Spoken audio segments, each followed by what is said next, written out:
Hello, my name is Cassia, and for as long as I can remember, my family made sure I knew one thing. I didn't belong. It wasn't just the lies, the manipulation, or the favoritism. It was the way my father looked at me like I was a burden, the way my sister smiled every time she got away with something at my expense, the way my mother tried to protect me, but never enough to actually stop it. And then, one day, it all fell apart.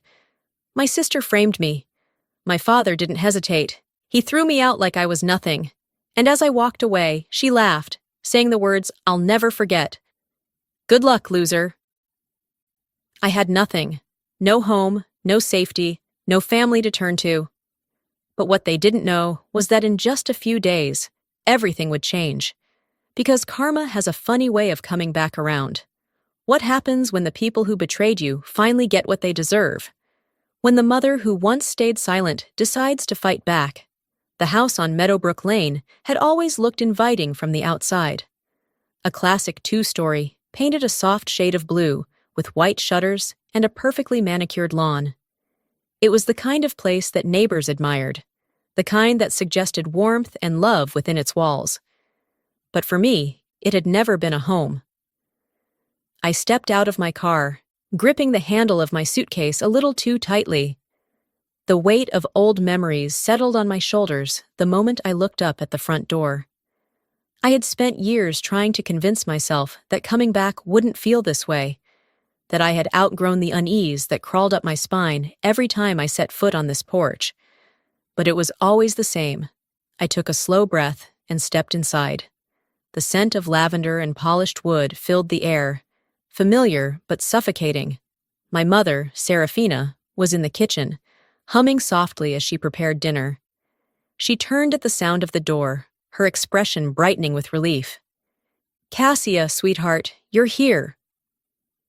Her embrace was warm, the only true comfort I had ever known in this house. But before I could fully sink into it, I heard another voice, light, sing-song, and laced with just the right amount of false surprise. "Well, well, look who finally decided to grace us with her presence." Ophelia. I turned to see her standing in the living room, perched on the armrest of the couch, like a queen surveying her kingdom. She had always been beautiful, effortlessly charming, the kind of woman who could make a room gravitate toward her without even trying. And she knew it. "Still dressing like a corporate drone, I see," she mused, eyeing my navy blazer and pressed slacks with thinly veiled amusement. I ignored her, setting my suitcase down beside the stairs. "Where's Dad?" The question barely left my lips before his voice rang from the study. "Cassia!" Magnus Calloway emerged, his presence as imposing as ever. He was a tall man, built like he had been carved from stone, with sharp features that softened only for Ophelia. He barely looked at me before gesturing toward the dining table. "Sit. We need to talk." A sinking feeling settled in my stomach, but I obeyed. I had spent a lifetime following his orders, after all. Ophelia trailed after us, a smirk dancing on her lips. She slid into the chair across from me, resting her chin on her hand like she was about to enjoy a performance. Then, with a perfectly executed pout, she said, "Cassia broke my laptop." I blinked. "What?" "My MacBook." She tilted her head. "The one Dad bought me last month. I found it cracked this morning." I let out a sharp breath, trying to suppress the immediate surge of frustration. "I didn't touch your laptop, Ophelia." But she was already turning to Magnus, her voice laced with practiced disappointment. "She was in my room last night. Maybe she knocked it over and didn't notice." Magnus barely hesitated. His gaze locked onto me, cold and unreadable. "Is that true?" I felt the anger rise in my chest, the same anger I had swallowed down my entire life. "No, it's not. I wasn't anywhere near her room." Serafina stepped forward, concern etched into her features. "Magnus, you can't just assume—" "I don't assume," he cut her off sharply. "I know when someone refuses to take responsibility for their actions." His eyes bore into mine, as if daring me to argue. "You need to be more careful, Cassia. If you can't respect other people's property, you'll have to face the consequences. I clenched my fists beneath the table. And what consequences are those? He leaned back, folding his arms. No more access to the family accounts. You're on your own financially. I stared at him, disbelief slamming into me. You can't be serious. Ophelia gave a tiny, satisfied shrug. Oh, I'm very serious, Magnus said. Maybe this will finally teach you some accountability. The injustice of it all made my pulse hammer in my ears. But I had been here before, fighting a battle that had already been decided before I even stepped onto the field. There was no point. I pushed back my chair and stood. Fine. Without another word, I turned and walked out. I didn't stop until I reached the backyard, the crisp evening air cooling my heated skin. I took slow, measured breaths, trying to force my emotions back into place. My phone buzzed in my pocket. I pulled it out, expecting a message from my assistant at work. Instead, it was my boss. I hesitated before answering. Hello? Cassia. His voice was sharp. I just got out of a meeting with the partners. The email with the quarterly reports never went out. A cold dread settled in my stomach. That's not possible. I sent it last night. No, you didn't. His voice was edged with disappointment. You're up for a promotion, Cassia. This kind of mistake doesn't reflect well on you. I stopped, realization crashing over me. Ophelia. I had asked her to forward the email while I was on a client call. She had smiled and said she would, and now I closed my eyes. Look, my boss sighed. I'll try to smooth things over, but don't let this happen again. The call ended. I stood there, gripping my phone so tightly my fingers ached. She had done it on purpose, and she wasn't done yet. That evening, my colleagues came over for a small gathering, something I had planned for weeks. It was meant to be a chance to connect outside of work, a way to solidify my relationships with the partners before they made their decision about my promotion. But the moment we sat down, Magnus took the opportunity to humiliate me. She's always been a little scatterbrained, he said, smirking as he swirled the whiskey in his glass. Bright, sure, but never quite as sharp as she thinks. Ophelia laughed lightly, eyes glinting with amusement. I felt my throat tighten. My colleagues exchanged uneasy glances. I wanted to argue, to stand up for myself, but the words felt stuck. This was how it always went. I had spent my life fighting for respect in this house, but no matter what I achieved, no matter how hard I worked, they would never see me as anything but the girl who was never quite good enough. I excused myself early, my appetite long gone. Lying in bed that night, staring at the ceiling, the realization finally sank in. Nothing would ever change. Maybe it was time to finally walk away. I didn't expect my world to collapse overnight, but then again, I should have seen it coming. The morning sun filtered through my blinds, casting streaks of light across my room. My body felt heavy, drained from the humiliation of last night. I had barely slept, replaying my father's words, Ophelia's smirk, the quiet looks of pity from my colleagues. I had spent my whole life trying to prove I was worth more than the way they treated me. But no matter how hard I fought, they never saw me as anything more than an afterthought. My phone buzzed on the nightstand. I reached for it, my heart clenching at the sight of my boss's name flashing on the screen. A voicemail. I sat up, took a deep breath, and played it. Cassia, look, I hate to do this over the phone, but the partners made their decision. Given the email issue and the missed deadline, they've decided to go with someone else for the promotion. It's nothing personal. You're still a valuable member of the team, but we need someone who can be more reliable under pressure. I barely heard the rest. My mind was already spiraling. The promotion was gone. The thing I had worked for, sacrificed sleep for, bled my energy into, ripped away, all because of one missed email. An email that I had asked Ophelia to send. I gritted my teeth, shoving the blankets aside and storming out of my room.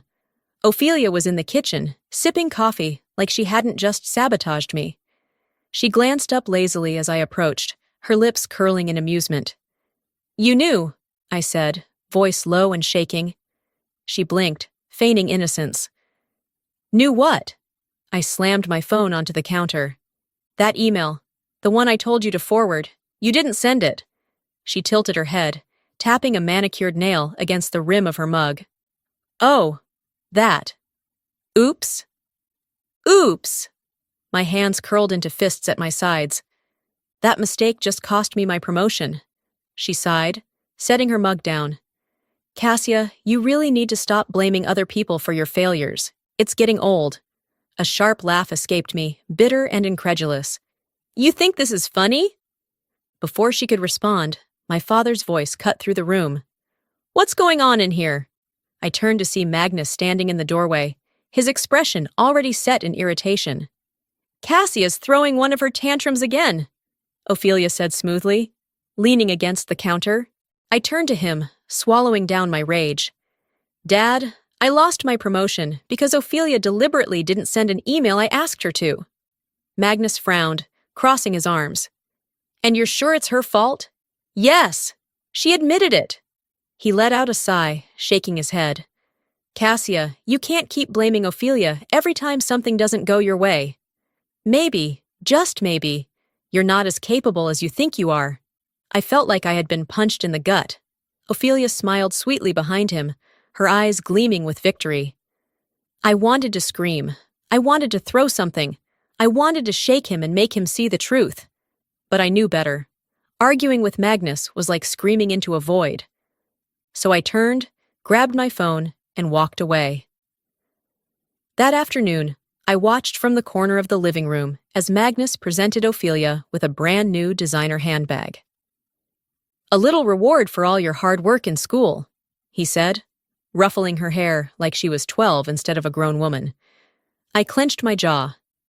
Hard work? She hadn't worked a day in her life. Ophelia accepted the gift with a glowing smile, casting a sideways glance at me. She was loving this, every second of it. Serafina stood near the kitchen, arms crossed, her mouth set in a tight line. Our eyes met briefly, and I saw the silent apology there, but she said nothing. She never did. I let out a short laugh, shaking my head. "You really don't see it, do you?" Magnus turned to me, his expression cooling. "See what?" "This." I gestured toward Ophelia, toward the expensive gift in her hands. "The way you treat us differently. She does nothing and gets rewarded. I work my ass off and I get nothing but criticism." Magnus scoffed. "You wouldn't understand, Cassia. Ophelia actually works hard." I barked out a humorless laugh. "Right, of course. She works so hard manipulating you." His face darkened. "That's enough." Ophelia smirked behind him, lifting her new handbag in my direction like a trophy. I turned away before I did something I'd regret. That evening, Magnus stormed into the house, his face red with fury. "Who scratched my car?" I looked up from my book, confused. "What?" "The side mirror is broken. There's a huge scratch on the passenger side. Someone did this, and they're going to pay for it." Ophelia, lounging on the couch with her phone, didn't even look up as she said, "I saw Cassia near the car earlier. Maybe she backed into something?" I shot up from my seat. "Are you kidding me? I wasn't even near your damn car, Ophelia." Magnus turned to me, eyes narrowing. "Is that true?" I let out a sharp breath, my frustration boiling over. "Yes, I had nothing to do with it." Serafina finally spoke up, stepping forward. "Magnus, we don't even know if Cassia was near the car." "Don't defend her, Serafina," he snapped. "She needs to take responsibility for once in her life." I felt like I was suffocating. No matter what I said, no matter what I did, I was always the villain in his eyes. And then, the final blow. "You're paying for the repairs," Magnus declared, "out of your own savings." I stared at him, my vision blurring with disbelief. You can't be serious." But he was. He always was. That night, I sat on the edge of my bed, staring at my half-packed suitcase. I should leave. I should just walk out that door and never look back. I had the means to do it. I had a good job, my own money. The only thing holding me here was the idea that someday things might change. That if I worked hard enough, proved myself enough, maybe, just maybe, he would finally see me. But tonight, I realized something I should have known a long time ago. It didn't matter. Serafina came in, hesitating in the doorway. "Cassia, I'm trying, I really am. But your father, he won't listen to me." I looked at her, really looked at her. The sadness in her eyes, the quiet resignation. She had given up, and I couldn't be like her. I swallowed hard, my fingers tightening around the handle of my suitcase. I need to leave before they take even more from me. Serafina didn't argue. She just nodded, and that was all the confirmation I needed. I should have left that night. If I had, I wouldn't have been there when everything finally collapsed. I woke up to the sound of my father's shouting, and this time I knew it was about me. The walls of the house seemed to shake with his fury, his deep voice cutting through the morning stillness like a blade. I sat up abruptly, my pulse already racing. The argument downstairs was familiar. Too familiar. But this time, there was something sharper, something final in his tone. I swung my legs over the bed and hurried to the doorway. The moment I reached the top of the stairs, I saw them. Magnus stood in the middle of the living room, his face red with rage. His hands were clenched into fists at his sides, and his jaw was so tight I thought he might break his teeth. Serafina stood a few feet away, worry etched deep into her features. And then there was Ophelia, standing just behind him, her arms crossed, her expression an eerie mixture of concern and satisfaction. "She stole it!" Magnus's voice thundered through the house. "My watch! My Rolex is gone!" My stomach dropped. I didn't need to hear the rest. I already knew where this was going. "I told you." Ophelia's voice was soft, measured. She reached out, lightly touching Magnus's arm like she was trying to calm him. "I saw Cassia near your office last night. I didn't think much of it at the time, but now—" She let the words trail off, letting the implication sink in. My father turned toward me, his fury snapping to a new target. "You!" I felt the weight of his gaze like a physical force. "You think I'd steal from you?" I asked, my voice steady, though my hands had started shaking. "Don't play innocent." Magnus's eyes burned with accusation. "That watch was in my office yesterday. This morning it's gone. And now Ophelia tells me she saw you lurking around." I laughed bitterly. "Lurking? Are you serious?" Ophelia gave me a small, pitiful shrug. "I didn't want to believe it either, Cassia, but it just makes sense, doesn't it?" Magnus took a step closer, his fists tightening. "Tell me where it is." "I don't have it." My voice rose, my breath coming faster. "I never touched your damn watch, Dad. This is just another one of Ophelia's games, and you're falling for it like you always do." Serafina stepped in then, placing a hand on Magnus's arm. "Magnus, please, let's not do this." But he shook her off, his face darkening. "Number? No more excuses. I've let this go on long enough." He pointed a shaking finger at me. "You have been nothing but a problem since the day you were born. I've given you everything, and this is how you repay me? By stealing from me?" I felt my chest tighten, a lifetime of his disappointments crashing down on me all at once. "I didn't steal anything," I said, quieter this time, the fight draining out of me. But it didn't matter. It never mattered. Magnus's lips curled into a sneer. "I have had enough of you." The words hit harder than any slap. Before I could react, he grabbed my arm. His grip was firm, bruising, and for the first time in my life, I saw something raw in his eyes. Something I had spent my whole life trying to pretend wasn't there. He hated me.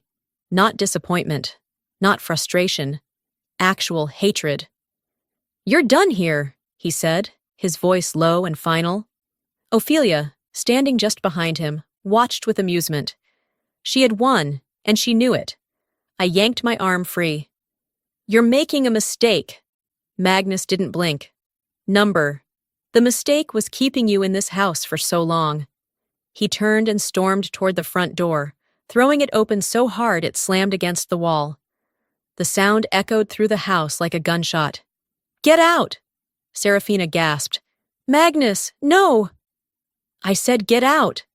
The silence that followed was deafening. I looked at Serafina, waiting for her to say something, to stop this, to fight for me. But she just stood there, her face pale, her eyes filled with an apology she wouldn't say out loud. She wasn't going to stop him. She wasn't going to save me. Slowly, I turned toward Ophelia. She met my gaze, her lips curling into a satisfied smile. "Good luck, loser," she mouthed. I felt my entire body go numb. I wanted to scream, to cry, to fight. But I did none of those things. Instead, I turned on my heel and walked toward the door. I didn't pack a bag. I didn't take anything but my phone, my wallet, and the clothes on my back. And I didn't look back. I stepped out onto the porch, the cool morning air hitting my face like a slap. The world outside felt different. For the first time in my life, I was truly on my own. And I had no idea where to go next. The first night alone was colder than I ever imagined. I pulled my jacket tighter around myself as I walked, the sharp evening air cutting through the thin fabric. I had no destination, no plan, just a backpack slung over my shoulder, and a phone that was barely holding on to its last bit of life. The streets of Houston were quieter than usual, the occasional headlights flashing past me as I wandered aimlessly. I pulled out my phone, my fingers stiff from the chill, and checked the screen. 1% battery. No missed calls, no texts, not even from Mom. I swallowed down the lump rising in my throat. Part of me had hoped, just a little, that she would reach out, that she would fight for me. But hours had passed, and silence had been my only answer. I glanced at the $20 bills in my wallet. $40. That was all I had. A motel was out of the question. If I wanted to make it through more than one night, I had to be smart about what I spent. I stuffed my phone and wallet back into my jacket and kept walking. The first place that seemed even remotely welcoming was a small 24-hour diner on the corner of Main Street. The fluorescent open sign buzzed softly above the door, and the windows were fogged with warmth. I hesitated before stepping inside.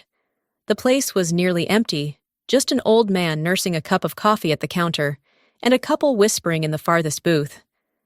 The air smelled like burnt toast and stale grease, but at least it was warm. Sliding into a booth near the entrance, I dug into my pocket and pulled out a few crumpled bills. I had to be careful. A waitress walked up, her expression polite but tired. "What can I get you, hun?" "Just a coffee," I said, handing her a $5. "Black?" She raised an eyebrow but didn't say anything, just nodded and walked away. I sat there, my fingers curled around the chipped tabletop, staring at nothing in particular. I just need somewhere warm for a little while. That was the plan. Just sit, gather my thoughts, and figure out what the hell I was going to do next. But then I heard it.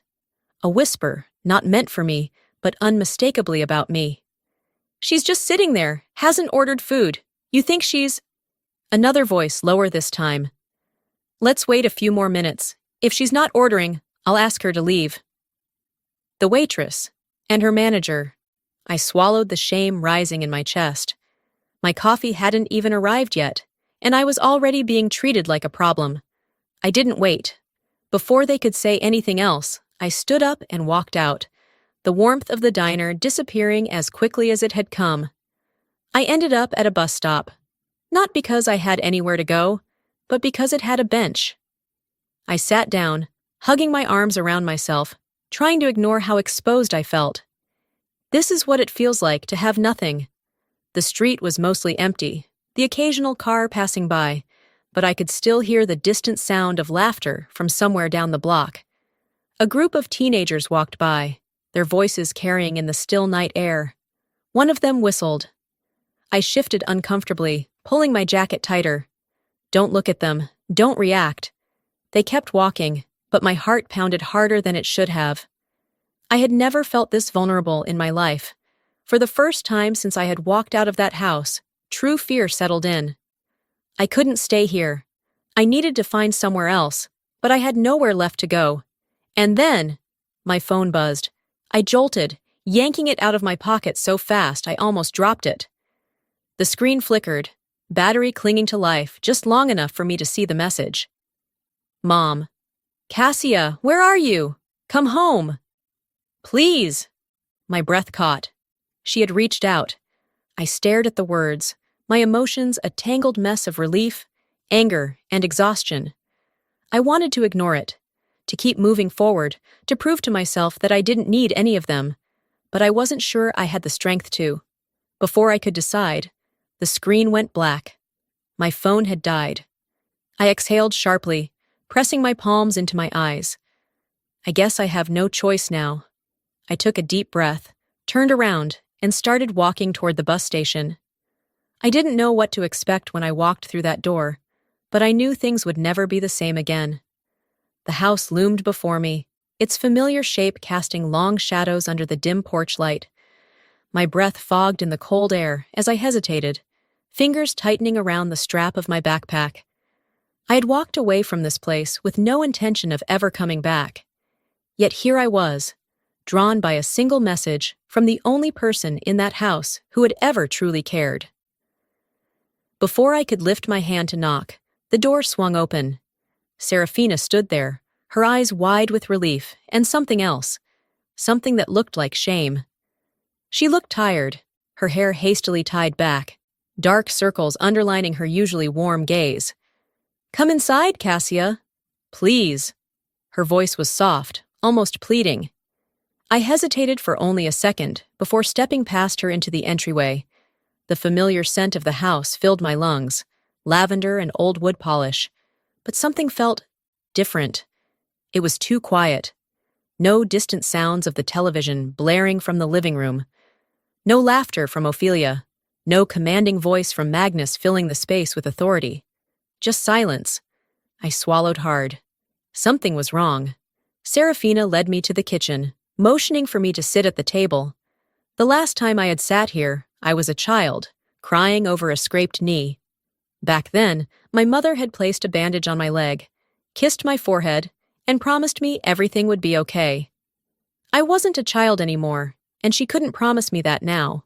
She placed a steaming mug of tea in front of me, sitting down across the table. Her hands trembled slightly as she folded them together. "I should have done something," she said after a moment, her voice thick. "I should have stopped him." I stared at her, emotions warring inside me. I wanted to believe her. I wanted to believe that she had fought for me. But had she? Or had she just stood there, watching as Magnus threw me out?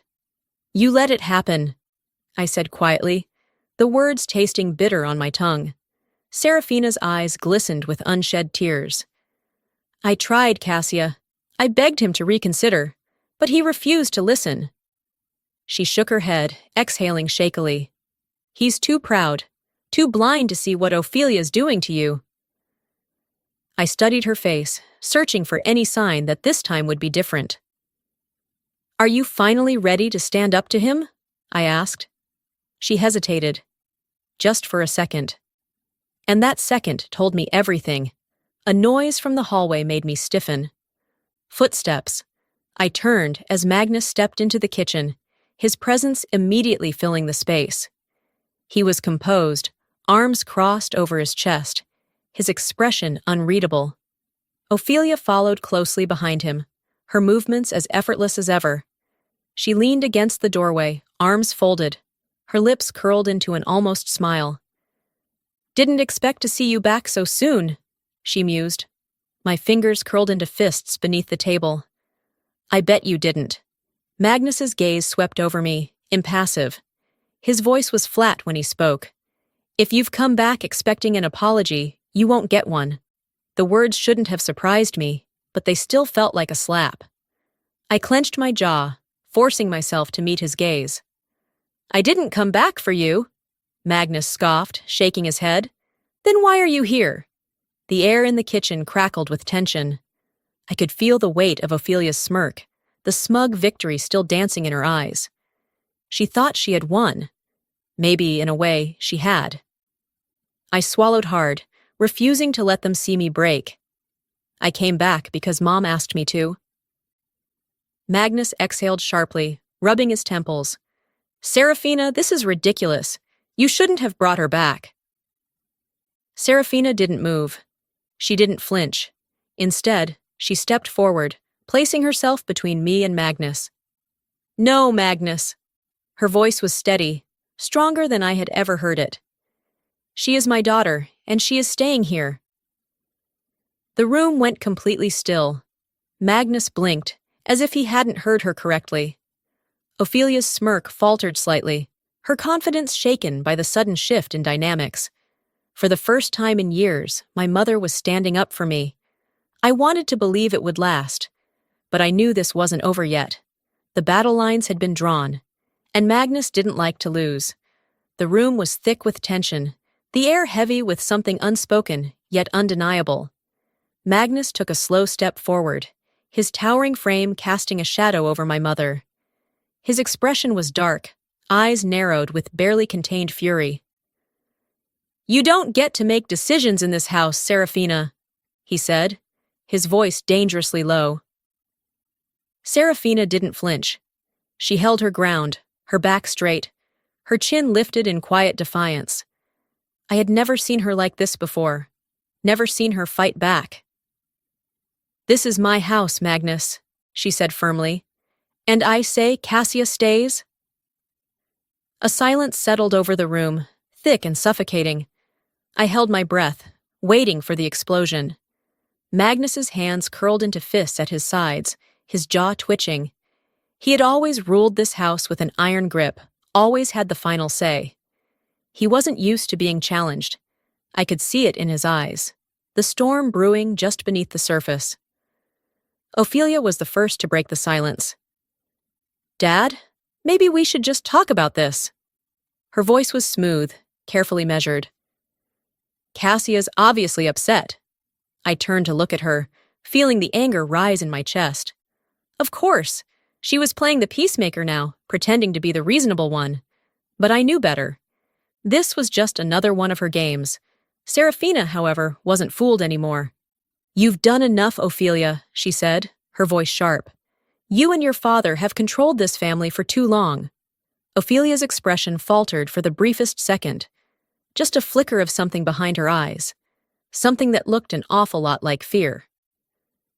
This isn't over, Mom, she whispered. I watched the mask slip just for a moment. For the first time, Ophelia wasn't in control, and she knew it. Then Magnus slammed his hand against the kitchen table. The sound was like a gunshot, shattering the tense silence. I flinched, my breath catching in my throat. You don't get to tell me how to run my house, he bellowed, his face red with fury. I felt my pulse spike, adrenaline rushing through my veins. Then his gaze snapped to me, his expression shifting into something darker. You want to stay? His voice was low, almost a growl.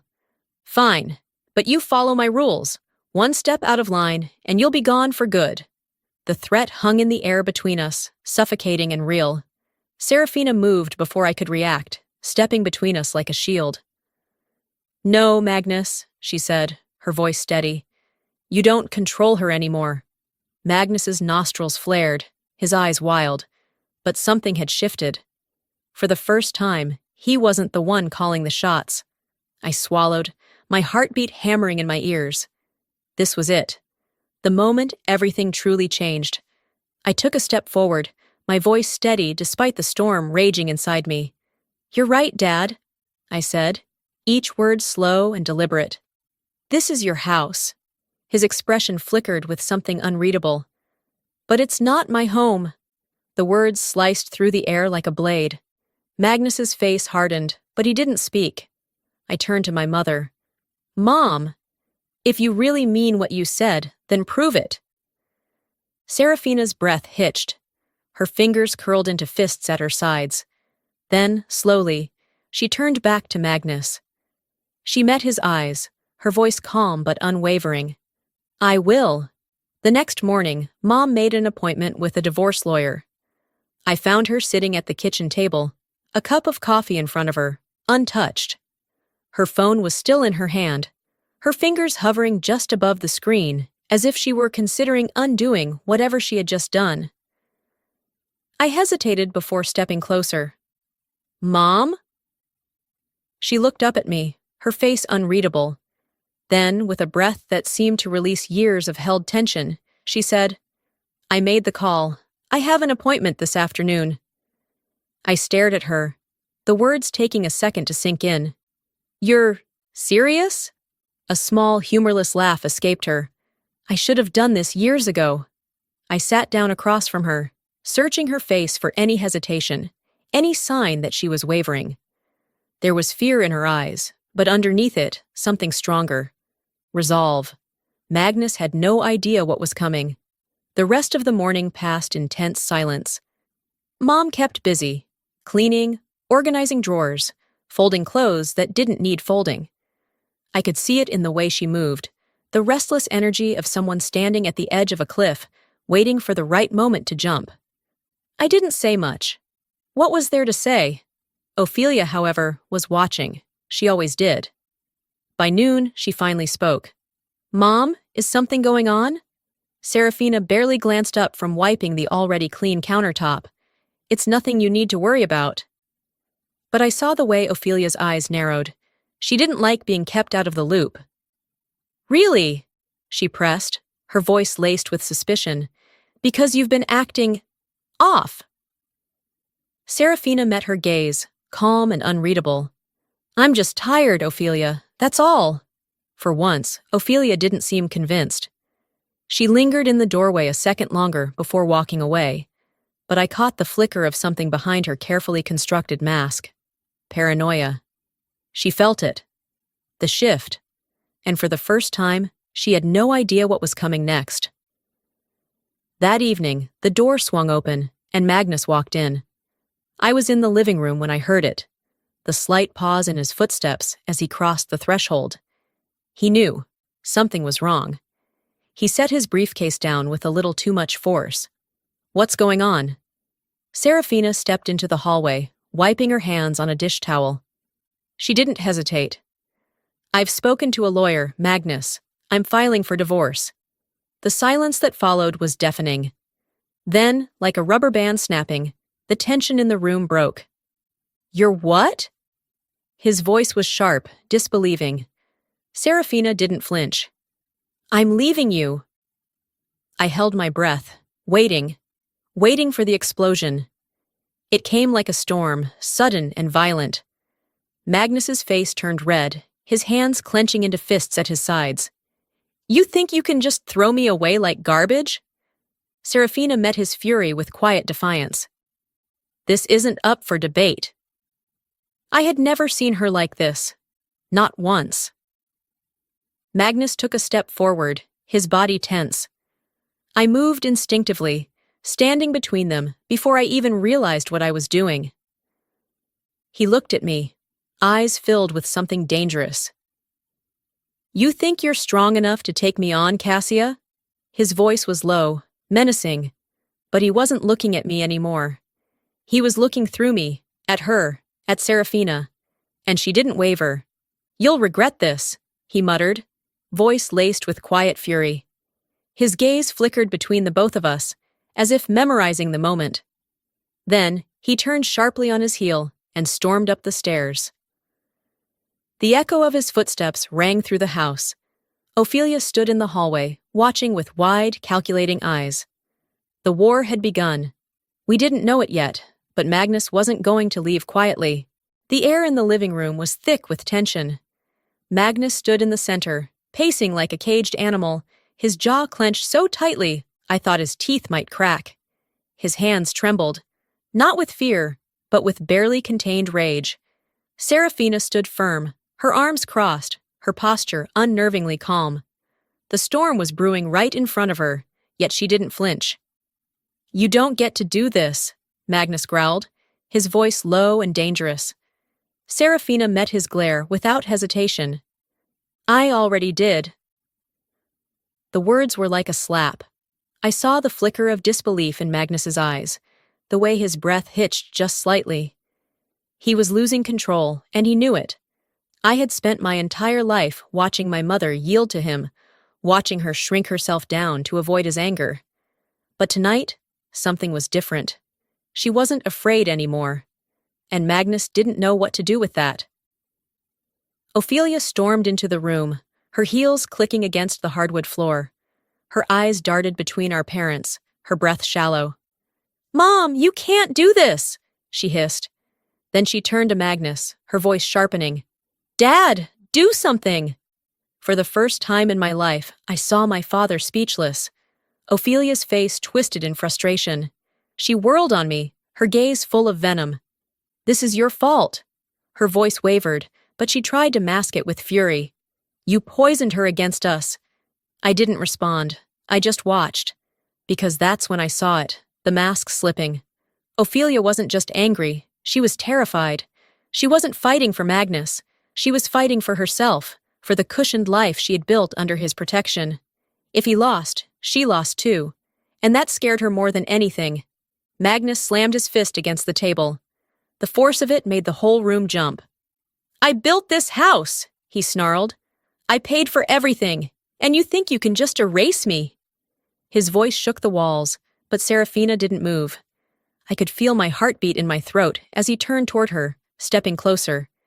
His hands were still shaking, his breathing uneven. I saw something in his eyes then. Something dark. Something dangerous.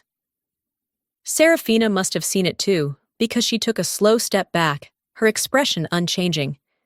Then she spoke, voice steady as steel. "Touch me, and I'll have you arrested." The words cut through the room like a blade. Magnus froze. His chest rose and fell rapidly, his fingers twitching at his sides. He had spent his whole life wielding power over this house, over her. And now, in this moment, he had none. The realization settled into his expression, twisting his rage into something uglier. "You'll regret this," he spat. "Both of you." Then, he turned to Ophelia. "Come on," he ordered. "We're leaving." Ophelia's face paled. She glanced between him and Serafina, hesitating. And then, for the first time, I saw real doubt in her eyes. She didn't move. Magnus let out a sharp breath, disgust flashing across his face. He turned and grabbed his coat, heading for the door without looking back.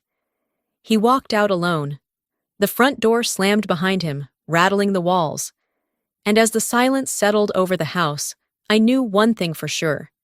He'd be back. And when he returned, he wouldn't be coming to talk. The house felt eerily quiet the next morning. No heavy footsteps echoing down the hall, no sharp commands from the kitchen, no tension humming beneath every conversation. For the first time in years, Magnus was gone. And yet, instead of relief, all I felt was unease. I could see it in my mother, too. Serafina moved around the house as if nothing had happened, tidying up, folding laundry, wiping down counters that were already clean. But her movements were too precise, too methodical, like she was trying to convince herself that this was normal. It wasn't. I sat at the kitchen table, watching her in silence. She wasn't ready to admit it, but I knew the truth. This wasn't over. That afternoon, the first blow came. A knock at the door. Not loud, not aggressive, just a single, deliberate rap against the wood. Serafina's hands tensed around the dish towel she had been wringing. I stood up instinctively, something cold settling in my stomach. She walked to the door, hesitated for only a second, and pulled it open. A man in a suit stood on the porch, a folder in his hand. "Mrs. Calloway?" he asked. Serafina straightened. "Yes." He handed her the envelope. "You've been served." I heard the sharp inhale of her breath as she took it. The door closed behind her, and she walked back into the kitchen in silence. She set the envelope on the table and slowly opened it. Her face remained unreadable as she skimmed the pages, but I saw her hands tighten just slightly. Then she exhaled. "He's contesting the divorce." I swallowed hard. "What else?" "He wants the house," she said simply. I felt my stomach drop. "He's trying to ruin you." She nodded, but when she finally looked at me, there was no fear in her eyes, only determination. Then we fight. That night, another knock came. This one was hesitant, uncertain. I glanced at the clock, almost midnight. Frowning, I walked to my bedroom door and opened it. Ophelia stood there, arms crossed, her lips pressed into a thin line. For a moment, we just stared at each other. "Are you lost?" I asked dryly. She huffed, but didn't rise to the bait. "You have to talk to Mom." I raised an eyebrow. "I talk to Mom every day." Ophelia let out an impatient breath. "Dad is going to destroy us all if she goes through with this." I leaned against the doorframe, folding my arms. "Since when do you care?" Ophelia's jaw clenched. "This isn't about me." I tilted my head, studying her. And then I saw it, the flicker of fear beneath her frustration. "This isn't about me, is it?" I said slowly. "You're just scared of losing everything." She flinched, but didn't deny it. I let out a humorless chuckle. "You really thought he'd protect you, didn't you?" Ophelia's eyes darkened. "You don't understand, Cassia. You've never understood." "Then explain it to me," I challenged. She opened her mouth, but no words came. She hesitated for a beat too long, then turned on her heel and walked away. I watched her retreat, the weight of realization pressing down on me. The cracks in her world were starting to show. And she knew it. The phone rang an hour later. Serafina was in the living room, sitting with a book in her lap, though I doubted she had read a single word. When the shrill sound pierced the silence, she didn't even flinch. She reached for the phone, checked the caller ID, and pressed the answer button. "Hello, Magnus," she said, her voice cool. I sat on the couch across from her, my pulse spiking. The voice on the other end was low and measured. "You think you can win this, Serafina?" Serafina's fingers tightened around the phone. "This isn't about winning, Magnus. This is about freedom." A slow, cruel laugh filtered through the speaker. "You'll never be free of me." My skin crawled at the certainty in his voice. Serafina held the phone to her ear for a moment longer. Then, without another word, she hung up. The silence that followed felt heavier than before. I met her gaze. "He's not going to stop," she nodded. "I know." I exhaled. "What do we do now?" She set the phone down, her face unreadable. "We prepare." As Mom hung up, I knew this fight was far from over. We had underestimated him, and that was our first mistake. The next morning, the doorbell rang, its sharp chime slicing through the quiet house. I exchanged a glance with Mom before she stood, moving toward the door with careful steps. A man in a crisp suit stood on the porch, holding a thick envelope in his hands. He gave a polite nod before handing it over. "Mrs. Calloway, you've been served." Mom didn't react. No flinch, no hesitation. She took the papers and shut the door behind her. I watched as she walked to the kitchen table, her movements slow but deliberate. She unfolded the documents, her eyes scanning the words, her fingers tightening around the pages. Then, softly, she murmured, "He wants to leave us with nothing." I stepped closer. "What?" Mom exhaled, pressing her lips together before looking up at me. "He's contesting everything. He wants the house, the assets, full control of the finances." She turned another page, her expression unreadable. "He's claiming he supported this family financially, that I wouldn't have what I do without him." I felt the heat of anger rise in my chest. "That's a lie! You paid for everything. You carried this house while he—" "I know." Her voice was steady, but I saw the way her hands trembled just slightly. I clenched my fists. "Then we won't let him." Ophelia stormed into the kitchen an hour later, the papers clutched in her hand like a weapon. "Mom, you have to stop this!" she snapped, her voice shrill. "He's going to ruin us!" Mom didn't even glance at her. "He's the one doing this, not me." Ophelia's expression twisted, her breathing shallow. "You think this is just about you?"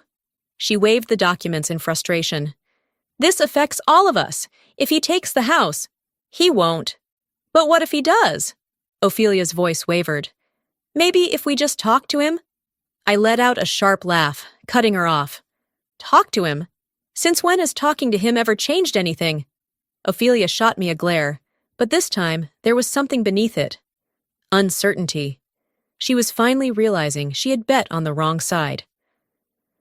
2 days later, we sat in the courtroom, waiting for the first hearing to begin. The air was thick with tension, the cold sterility of the room doing nothing to settle my nerves. I sat beside Mom, my hands folded tightly in my lap, trying to appear composed. Then the doors opened. Magnus walked in, his suit crisp, his expression composed. A lawyer followed closely behind him, briefcase in hand, his movements precise and confident. Magnus's gaze swept over us, a slow smirk curling at the edges of his lips. He looked like a man who had already won. The hearing began. His lawyer was the first to speak, his voice smooth and practiced. Your Honor, my client has provided for this household for years. His financial contributions ensured the stability of his family, and it is only fair that he be awarded the majority of shared assets, including the home. I felt my nails dig into my palm. Lies. Mom's lawyer didn't even blink before responding. Your Honor, the plaintiff has not contributed financially for years. In fact, Mrs. Calloway was the sole provider of this household, paying the mortgage, utilities, and all household expenses. Any claims to financial contribution are unfounded. Magnus's smirk faltered. For the first time, I saw something flicker in his expression, something uncertain. For the first time, he wasn't in control. The hearing was brief, just the beginning of what would be a long battle. As we walked out of the courthouse, I could feel his presence behind us, his steps slow and deliberate. And then, just as we reached the exit, he leaned in close to Mom, his voice low. You think you've won, Serafina, he murmured. This is only the beginning. Mom didn't react, didn't even acknowledge him. She just kept walking, her back straight, her face unreadable. But I turned, just enough to meet his gaze. And I saw it. Beneath the anger, beneath the bravado, there was something else. Fear. I had spent my whole life fearing my father, but now, for the first time, I realized he was afraid of us, and that made him more dangerous than ever. At first, it was subtle, a flicker of the lights in the kitchen, the hum of electricity stuttering, just for a second. A power outage that lasted only a moment, long enough to make my mother pause, glancing up from her book. Probably just the wiring, she murmured, but I wasn't so sure. Then the bank called. Mom stood at the counter, phone pressed to her ear, her grip tightening as she listened.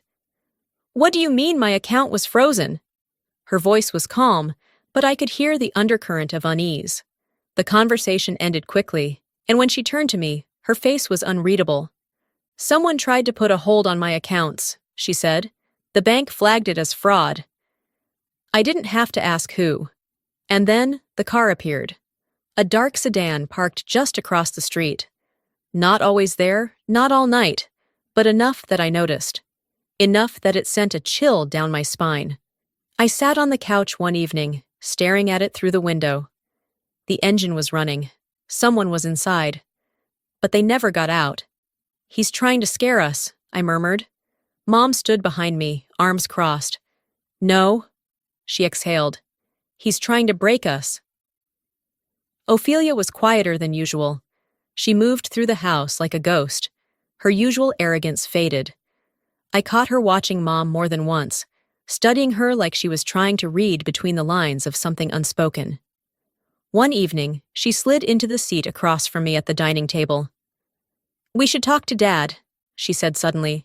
Try to calm him down. I set my fork down, staring at her in disbelief.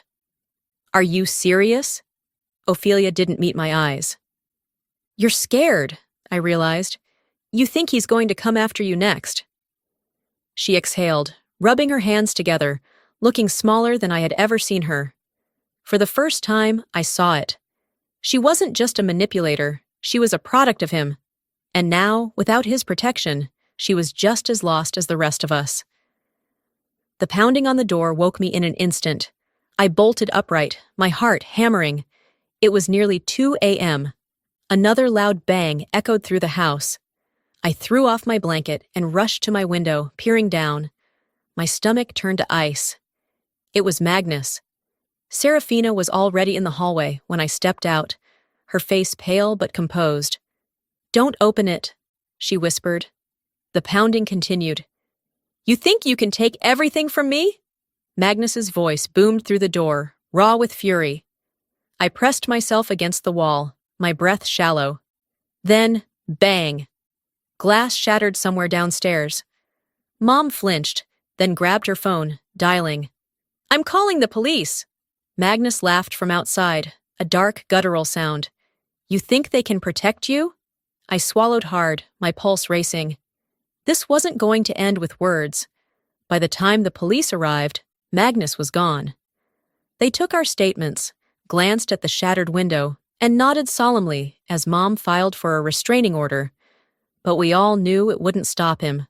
Ophelia sat on the couch, staring at the shards of glass scattered across the floor, her face unreadable.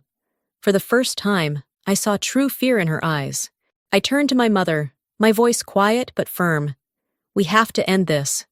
Before he does. Because if we didn't stop him now, we might not get another chance."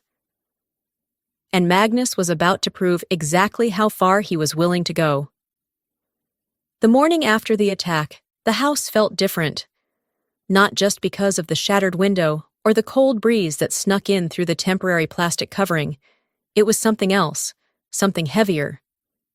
Mom stood in the living room, staring at the glass shards still scattered on the floor. She held the phone to her ear, speaking in hushed, clipped tones. I knew who she was talking to. Her lawyer. "We're moving forward with a restraining order," she said, her voice steady, "and I want to discuss the financial dispute." I watched her, noticing how stiff her posture was, how the exhaustion clung to her shoulders. She had always carried so much weight, but for the first time, I could see it wearing her down. "I should have done this years ago," she whispered as she hung up. I swallowed, nodding, but there was a pit in my stomach. "It won't stop him. He won't let us go that easily." She turned to me, her gaze unwavering. "Then we won't make it easy for him either." By noon, another letter arrived. I saw the official-looking envelope before Mom did. My stomach twisted as I picked it up from the mailbox, my fingers tightening around it. The return address was from Magnus's lawyer. Another attack. Mom took the envelope from me, her expression unreadable as she tore it open and unfolded the papers. Her eyes moved across the page, and then, just for a second, I saw it. The flicker of unease. "He's demanding financial compensation," she murmured. I frowned. "What?" "He's claiming he contributed to the home's finances and is entitled to half of everything." My blood boiled. "That's a lie." Mom exhaled through her nose, setting the papers down with deliberate calm. "Of course it is." I watched her closely, noticing how her hands trembled before she balled them into fists. "He's trying to bleed you dry," I said. She lifted her chin. "Let him try." But I knew the truth. This wasn't just about money. This battle wasn't going to end in court. It was about to get personal. Ophelia was pacing when I walked into the kitchen later that evening. The house had been quiet since the letter arrived, but she was anything but. Her arms were folded, her lips pressed into a thin line. "Mom," she started, hesitant. "Maybe we should settle. Maybe it's not worth it." I stiffened. Mom turned from the sink, giving Ophelia a sharp look. "Are you suggesting we let him win?" Ophelia's mouth opened, then closed. I exhaled slowly, watching her closely. "You're scared," I said. She flinched, but didn't deny it. "He's our father, Cassia." Her voice was quieter now, almost pleading. The air between us grew heavy. For so long, I had resented her, hated the way she always took his side, the way she always stood in his shadow. But now I saw it clearly. She wasn't just complicit, she was trapped, but that didn't mean I was going to save her, and I wasn't going to let her drag us down with her. "The lines have been drawn, Ophelia," I said finally. Pick a side. She didn't answer. Maybe she already had. That night, the final warning came. I had been walking past the front door when something caught my eye. A thin white envelope barely sticking out from beneath the doorframe. I hesitated before reaching for it, dread curling in my gut as I pulled it inside. Inside, there was only a single sheet of paper. A note. You can't hide behind the law forever.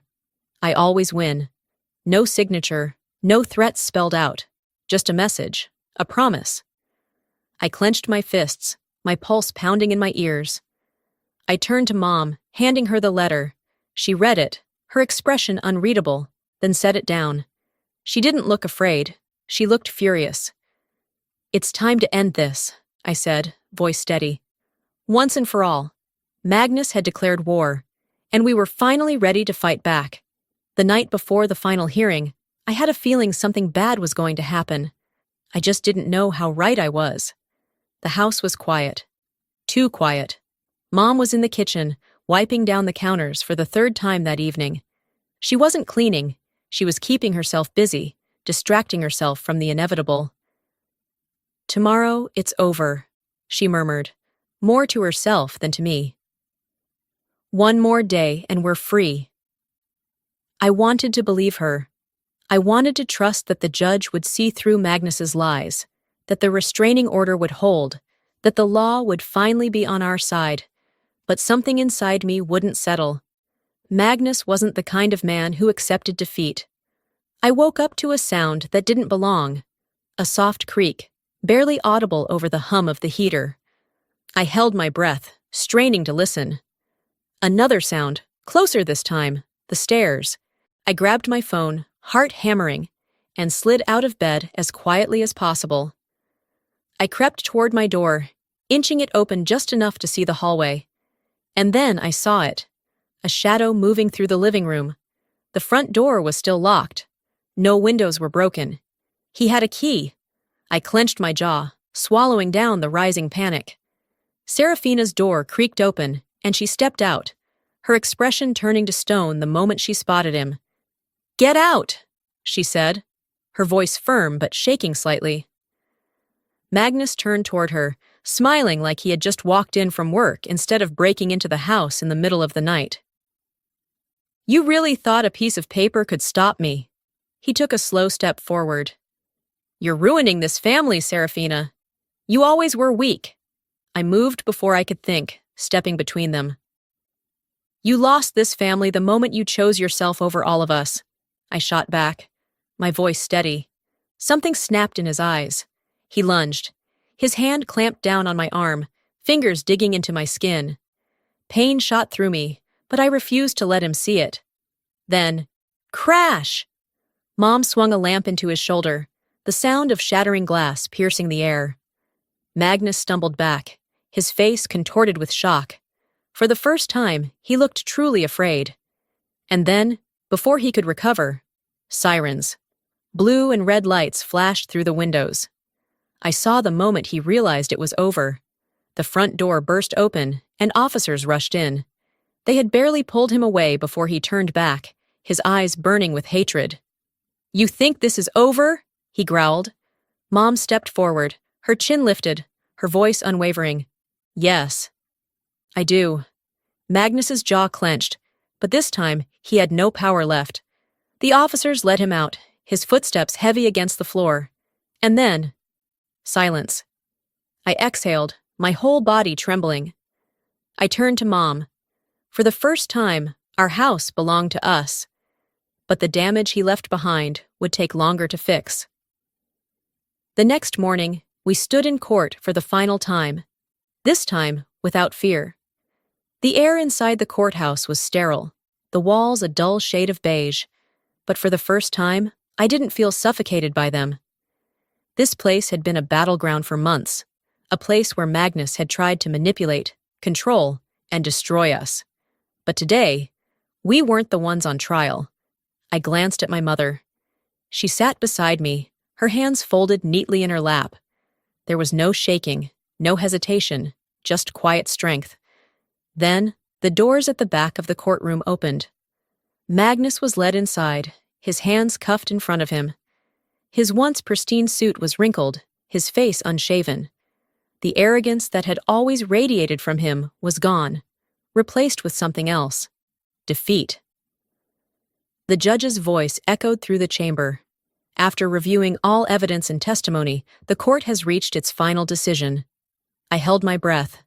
Full ownership of the property and financial assets is awarded to Serafina Calloway. Relief crashed over me like a wave. The divorce is officially granted, with no financial obligations to the defendant. Mom exhaled slowly.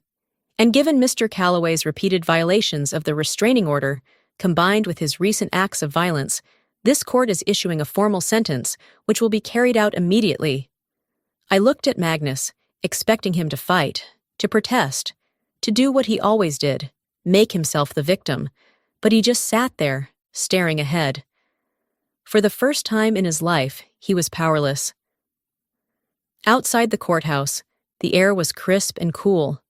The weight I had carried for years had finally started to lift. I was about to head toward the car when I heard my name. Cassia, wait. I turned, already knowing who it was. Ophelia. She stood a few feet away, her arms wrapped around herself, her expression uncharacteristically hesitant. I need to talk to you. I crossed my arms. Why? Ophelia swallowed, shifting her weight from foot to foot. I didn't know he'd go this far, she said quietly. I thought he was just trying to scare you. I let out a humorless laugh. You thought he was scaring us for fun? She winced. She hesitated. I don't want to lose my family. Something in me tensed, waiting for the anger, the resentment, the years of pain to surge forward. But I felt nothing. You already did. Ophelia's lips parted, but no words came. She knew it was true. For once in her life, she had to face the consequences. I turned away, walking toward the car without looking back. The house felt different when we stepped inside. Lighter. I stood in the middle of the living room, taking it all in. The same walls, the same furniture, the same space that had once felt like a cage. But now, for the first time, it felt like something else. Ours. Mom handed me a cup of coffee, sitting beside me on the couch. So, I murmured, staring at the quiet sunlit room. What now? She smiled. A small, tired, but real smile. Now, she said, we live.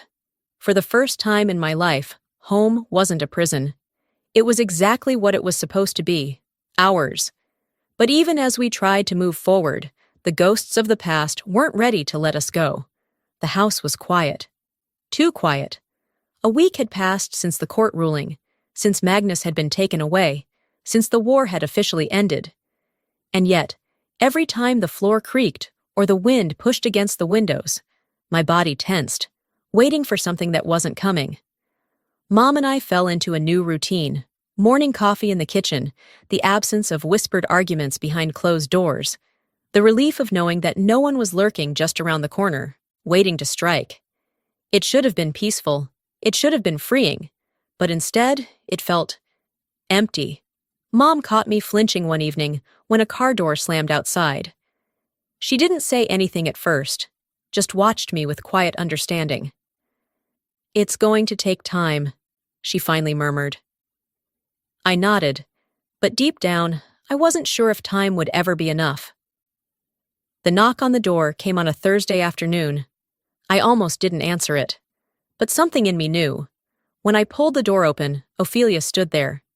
She looked different, not the perfectly polished, immaculately composed version of herself I had grown up with. She looked small, tired. For a long moment, neither of us spoke. Then, finally, she said, I don't have anywhere else to go. I exhaled, 1,000 responses flashing through my mind. And what do you expect me to do about that? And that's my problem. How? And you had a place. You chose to burn it down. But instead, all I said was, Why are you here, Ophelia? She swallowed hard, shifting on her feet. I don't know. I don't know who I am without him. Her voice cracked on the last word. Magnus. She wasn't here for redemption. She wasn't here to undo the past. She was here because, for the first time in her life, she had no one to hide behind. I didn't invite her in right away. Instead, I leaned against the doorframe, arms crossed, watching her like I had never really looked at her before. I'm not going to forget what you did, I said finally, and I don't know if I'll ever forgive you. She nodded, the weight of those words settling in. I don't deserve it anyway, she murmured. Silence stretched between us. Two sisters who were never really sisters. After a long pause, I pushed the door open just enough to let her step inside. Not because I trusted her, not because things would ever be okay between us, but because, for the first time, she wasn't pretending. Maybe this wasn't an ending. Maybe it was just the in-between. No matter how much we tried to outrun it, the past would always be a part of us. A month had passed since the courtroom, since Magnus had been taken away, since we had finally won. Life without him was different. There was space now, a quietness in the house that hadn't existed before. The air felt lighter, as if we had been holding our breath for years, and only now were allowed to exhale. Mom filled the silence in small ways. She repainted the kitchen, rearranged the furniture, started attending yoga classes at the community center. I watched as she slowly rediscovered herself, piece by piece, reclaiming the life that had always been hers. I threw myself into work, no longer carrying the weight of my father's judgment every time I stepped into my office. For the first time, my life was my own. But the scars remained. I still tensed when I heard an unexpected noise in the house. Mom still hesitated before answering an unknown number. Some nights I lay awake, replaying his last words in my head. You think this is over? I knew better than to think trauma had an expiration date. One evening, as we sat on the porch, sipping tea, I finally voiced the thought that had been haunting me. It doesn't just go away, does it? Mom sighed, staring out at the dimming sky. No, she admitted, but it gets quieter. Ophelia had been staying with us for a few days, but we all knew it wasn't permanent. She didn't belong here anymore. I saw it in the way she hesitated before entering a room, the way she avoided real conversations, the way she glanced toward the front door as if debating whether to walk through it for good. One evening, she finally said it. I think I'm going to leave town. I looked up from my book, raising an eyebrow. Running away? She shrugged. Starting over. I searched her face, looking for something. Remorse, regret, even the slightest hint of self-awareness. But there was nothing, just exhaustion. And for the first time in my life, I felt no anger toward her, no bitterness, just acceptance. Do whatever you want, Ophelia, I said, closing my book, but don't expect me to save you next time. She nodded, as if she already knew that. The next morning, she was gone. No goodbyes, no long explanations, just a quiet exit. And honestly, that was probably the way it was always meant to be. I stepped onto the porch that afternoon, looking at the house that had once felt like my prison. The walls were the same. The doors, the windows, the floors, they were all still there. But it felt different now. Lighter. Like maybe, just maybe, it could be something else. Mom joined me, coffee in hand, her expression calm. So, what now? I asked. She smiled, a quiet, knowing smile. Now we build something new. I nodded. For the first time, I believed that was possible. We weren't healed yet, but we were free. And maybe that was enough for now. Life doesn't always give us the closure we want. Sometimes healing isn't about forgetting. It's about learning to live with the scars. I spent years believing I was powerless, trapped in a home that never felt like mine. But the truth is, freedom isn't given. It's taken. We don't heal overnight. The past lingers. The pain echoes. But we move forward anyway. Because strength isn't about never falling. It's about standing up every time we do. If this story spoke to you, if you believe in resilience, in reclaiming your voice, then stay. There's more to share, more to heal, more to grow. Subscribe, and let's walk this journey together.